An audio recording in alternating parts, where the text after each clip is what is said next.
देखिएगा आज मैं प्रॉब्लम डिस्कस कर रहा हूँ, प्रॉब्लम इनफिजिबल सॉल्यूशन। ठीक है, कल जो प्रॉब्लम डिस्कस करी गई थी वो इनफिजिबल ऑप्टिमल सॉल्यूशन की थी। आज प्रॉब्लम ऐसी दे रहा हूँ जो इनफिजिबल सॉल्यूशन होगा। ये है maximize z equal to 3x1 + 2x2 subject to, ये मेरा पहला कांस्टेंट है, लेस देन इक्वल है, इसमें स्लैक वेरिएबल आएगा, ग्रेटर देन इक्वल है, सरप्लस विद आर्टिफिशियल वेरिएबल आएगा। कल रूल बताया गया था कि सरप्लस कभी अकेला नहीं आता है, सरप्लस के साथ हमेशा आर्टिफिशियल वेरिएबल आता है। स्लैक और सरप्लस वेरिएबल की कॉस्ट 0 होती है और जो आर्टिफिशियल वेरिएबल होता है उसकी कॉस्ट माइनस का m होती है, m जो कि एक बहुत लार्ज नंबर है। अब यहाँ से मैक्सिमाइज z, इसमें मेरा स्लैक आएगा, इसमें मेरा सरप्लस विद आर्टिफिशियल आएगा, तो स्लैक s1 हो गया, सरप्लस s2 हो गया और आर्टिफिशियल मान लेते हैं a1 मान लेते हैं। तो introducing slack surplus and artificial variable maximize z equal to 3x1 + 2x2 + 0x1 + 0x2 और आर्टिफिशियल की कॉस्ट हो गई माइनस का m। इस वाली इक्वेशन में s1 इक्वल आ गया है, इस वाली इक्वेशन में सरप्लस s2 आ गया है, माइनस s2 आ गया है और प्लस आर्टिफिशियल आ गया है a1। अब कल बताया गया था कि सिंपलेक्स टेबल की जो शुरुआत होती है उसमें बेसिक वेरिएबल लिए जाते हैं। बेसिक वेरिएबल में या तो स्लैक आता है या आर्टिफिशियल आता है। तो जो पहली वाली इक्वेशन है हमारी उसमें स्लैक पड़ा हुआ है s1, स्लैक s1 हो गया, इसकी कॉस्ट हो गई हमारी स्लैक की 0। दूसरा हमारा दूसरी वाली इक्वेशन में आर्टिफिशियल वेरिएबल पड़ा हुआ है a1 और a1 की कॉस्ट है हमारी माइनस का m। अब s1 वाली जो इक्वेशन है, s1 वाली इक्वेशन में यहाँ 2 है, ये हमारी s1 वाली इक्वेशन में हमारा 2 हो जाता है। अब यहाँ से जब हम आगे सॉल्यूशन करना शुरू करते हैं तो कोएफिशिएंट उतारने शुरू करिएगा, 2 आ जाता है, 1 आ जाता है, यहाँ 1 आ जाता है, 0 आ जाता है, 0 आ जाता है। अब इस वाली इक्वेशन में चलिएगा आर्टिफिशियल वेरिएबल में, इसकी RHS में 12 है। ठीक है, अब देखिए ऑप्शन 3 4 है, ये 3 हो गया, ये 4 हो गया, s1 इसमें प्रेजेंट नहीं है, 0 हो गया, s2 की वैल्यू माइनस का 1 हो गई है और आर्टिफिशियल वेरिएबल की कॉस्ट हो गई है 1।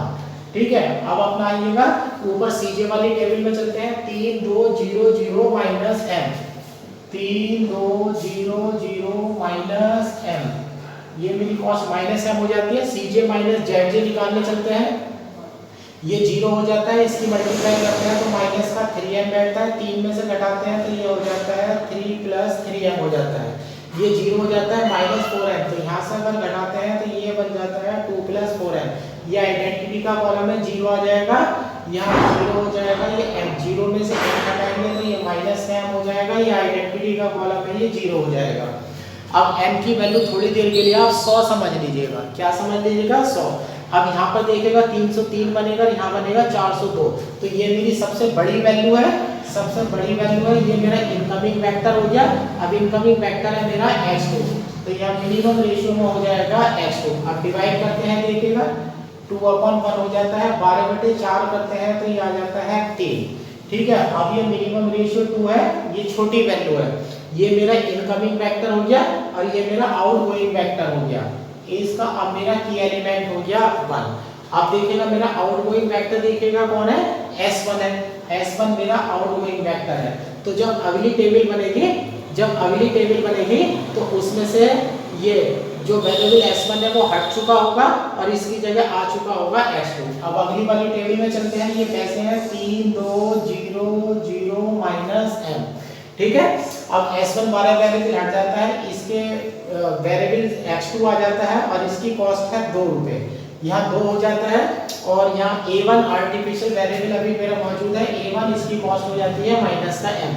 आप देखिएगा ऑपरेशन क्या लगाने हैं आपको, ये आपका की एलिमेंट है, की एलिमेंट की जगह आपको 1 बनाना होता है, लेकिन पहले से एलिमेंट 1 है तो यानी कि इसमें कोई चेंज नहीं होगा, तो हमारी इक्वेशन बन जाएगी r2 new = r2 old, sorry r1 new = r1 old। नई r1 में पुरानी r1 में कोई फर्क नहीं है, लेकिन यहाँ 4 की जगह 0 बनाना है, तो आपको करना पड़ेगा r2 new = r2 old -4 r1 new।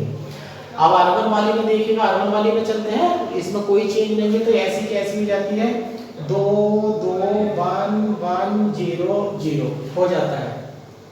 अब यहाँ देखिएगा, अब यहाँ 4 से मल्टीप्लाई इसमें से घटा रहे हैं, 12 में से 8 जाएंगे तो 4 बचेगा, 3 में से जब 8 जाएंगे तो माइनस का 5 बचेगा, 4 में से 4 जाएंगे तो 0, 0 में से 4 जाएंगे तो माइनस का 4, -1 में से 0 घटेगा तो -1, 1 में से 0 घटेगा तो 1 हो जाएगा। अब फिर देखिएगा दोबारा Cj माइनस Zj निकालते हैं। Cj माइनस Zj में दोबारा चलिएगा, ये हो जाता है हमारा 2 दूनी 4, 2 दूनी 4 हो जाता है, इसकी मल्टीप्लाई करूंगा तो मैं बनेगा 5m, तो ये हो जाता है मेरा 5m प्लस 4 और मुझे 3 में से घटाना है, यानी कि 3 में से मैं घटा रहा हूँ मेरा 4 प्लस 5m। अब यहाँ से वैल्यू बन जाती है मेरी, ये बन जाता है मेरा -1 माइनस का 5m। ये आइडेंटिटी का कॉलम है, ये मुझे 0 देगा। अब यहाँ देखिएगा 2 है और माइनस माइनस प्लस 4 है, तो ये हो जाता है 2 प्लस 4m। 0 में से घटेगा तो ये हो जाता है 2 minus 4m, sorry -2 minus 4m। यहाँ 0 हो जाता है, ये हो जाता है 0 में से घटेगा तो माइनस है, आइडेंटिटी का कॉलम हो जाता है 0। अब देखिएगा माइनस आ गया है, 0 आ गया है, माइनस आ गया है, माइनस आ गया है, यहाँ 0 आ गया है। ऑप्टिमिलिटी की कंडीशन सेटिस्फाई हो चुकी है, लेकिन देखिएगा आर्टिफिशियल वेरिएबल अभी मौजूद है।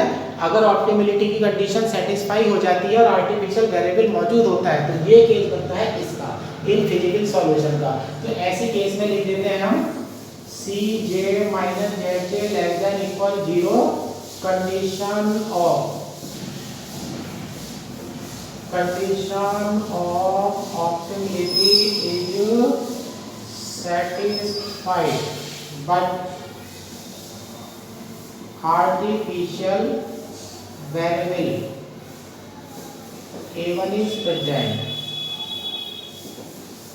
in table, so solution is infeasible।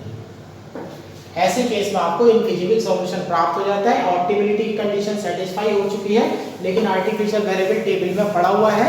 जब तक ये रिमूव नहीं होगा तब तक आपको ऑप्टिमल सॉल्यूशन प्राप्त नहीं हो सकता।